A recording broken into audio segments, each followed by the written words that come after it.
Seandainya nama Sohibul Iman, Wakil Ketua Majelis Syuro PKS, dimunculkan sebagai calon gubernur Jakarta dari PKS sebelum pengakuan Presiden PKS Ahmad Saiku bahwa partainya ditawari oleh partai di Koalisi Indonesia Maju posisi calon wakil gubernur Jakarta mendampingi Ridwan Kamil, maka tafsir orang mungkin akan biasa-biasa saja. Wajar saja sebagai pemenang pemilu di Jakarta, PKS mengumumkan kadernya sebagai calon gubernur. Jadi atau tidak itu soal lain lagi. Dan itu memang sudah dilakukan PKS beberapa saat setelah KPU mengumumkan penetapan presiden dan wakil presiden terpilih. Bahkan nama yang disebutkan Sekjen PKS Habib Abu Bakar Al-Habsyi waktu itu tak hanya Sohibul Iman, tapi juga ada nama lain Ahmad Saiku dan Mardani Alisera. Anies Baswedan diletakkan di tempat yang tinggi sebagai tokoh nasional. Mantan capres yang hampir saja memenangkan pertarungan itu, kalau saja Prabowo Gibran tak ikut serta bertarung. Artinya, tak ada rencana PKS akan mendorong lagi Anies maju Pilkada Jakarta. Dan Anies sendiri pun waktu itu memilih rehat, mengambil waktu jeda, berpikir tentang apa yang sudah dan akan dilakukan ke depan. Tapi tidak terlalu lama waktu berselang, suara arus bawah PKS yang diwakili oleh DPW PKS Jakarta resmi mengusulkan lagi Anies Baswedan sebagai calon gubernur Jakarta.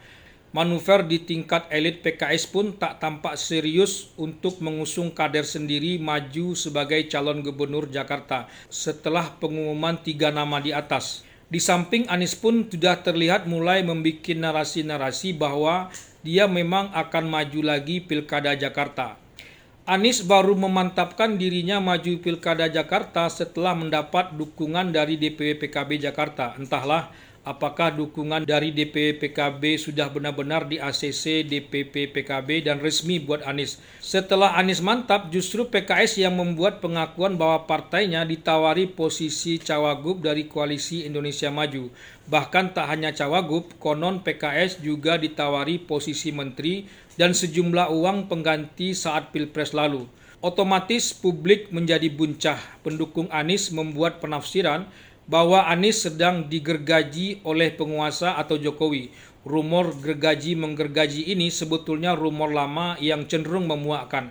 PKS cenderung diuntungkan atas rumor ini. Sebaliknya, Koalisi Indonesia Maju cenderung dirugikan. Padahal Kim sendiri juga terlihat belum solid untuk menghadapi Pilkada Jakarta ini. Anies sendiri mulai membaca PKS cenderung masuk angin, maka ia membuka usaha untuk bertemu semua ketum partai termasuk ingin bertemu Prabowo. PKS pun mengumumkan Sohibul Iman sebagai calon gubernur dari partainya. Publik membaca PKS dua hal. Satu, PKS benar-benar akan meninggalkan Anies Baswedan dan bergabung atau menerima tawaran Koalisi Indonesia Maju.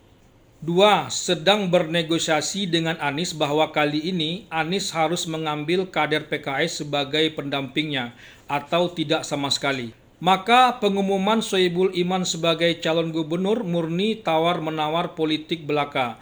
PKS sendiri mungkin tak akan bermimpi benar-benar akan mengusung Sohibul Iman menjadi calon gubernur. Partai mana pula yang mau menambah kekurangan kursi PKS untuk mengusung Sohibul Iman. PDIP pun mulai serius melirik Anies kalau benar-benar ditinggalkan oleh PKS. PDIP dan PKB sudah cukup untuk mengusung satu pasang calon.